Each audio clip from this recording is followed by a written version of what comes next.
ඒ යසෝදරා උත්තමාවියගේ පිරිනුවම් පෑමෙන් බොහෝ දෙනා ශෝක වුණා. සඳුන්දර ගෙනල්ලා සඳුන්දර සෑයේ යසෝදරාගේ දෙහි තැන්පත් කළා. භාග්‍යතුන් වහන්සේ අතට ගත්ත සමක් මල් මිටක් යසෝදරාවගේ ආදාන චිතකයට ඉස්සා.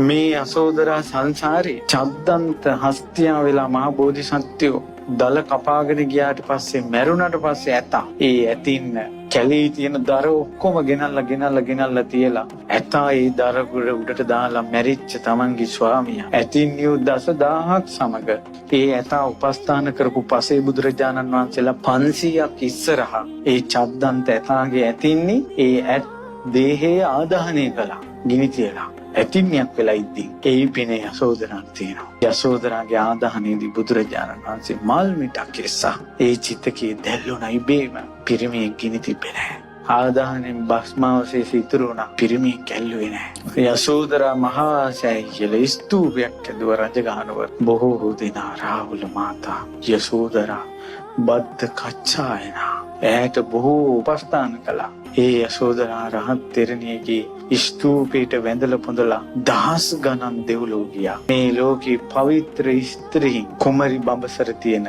පතිවෘතාව තියෙන ස්ත්‍රී යසෝදරා උත්තමාවියගේ සෑය වඳින්න නැතුව ගියාද? ජීවිතේ කිලිසාගත් අය සෑය මළුවේ ඇසිරුණාද? එදාට යසෝදරා සෑය ගරා වැටිලා ගියා. ඒ අතීතේ හිම මැකිලා ගියා. මිනිස්සු යසෝදරා වෙනුවෙන් විකාර කවි කිව්වා. විකාර සින්දු හැදුවා. විකාර චිත්‍රපටය හැදුවා. යසෝදරා උත්තමාවියගේ නිකලෙස් ගී ජීවිතේ පවිත්‍ර ජීවිතේ මෙච්චර අනුභව සම්පන්න ජීවිතේ හැම ගෙදරකම වඳින්න ඕන කියන පණිවිඩේ සමාජයට ගියේ නෑ. හැම යම් ගෙදරක ස්ත්‍රියක් සිටිනවා නම් යසෝදරාවට වැඳිය යුතුයි.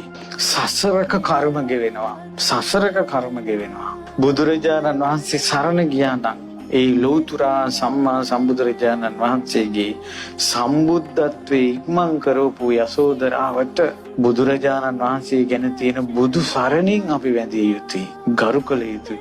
සියලු පිරිමින් යසෝදරාවට වැඳිය යුතුයි.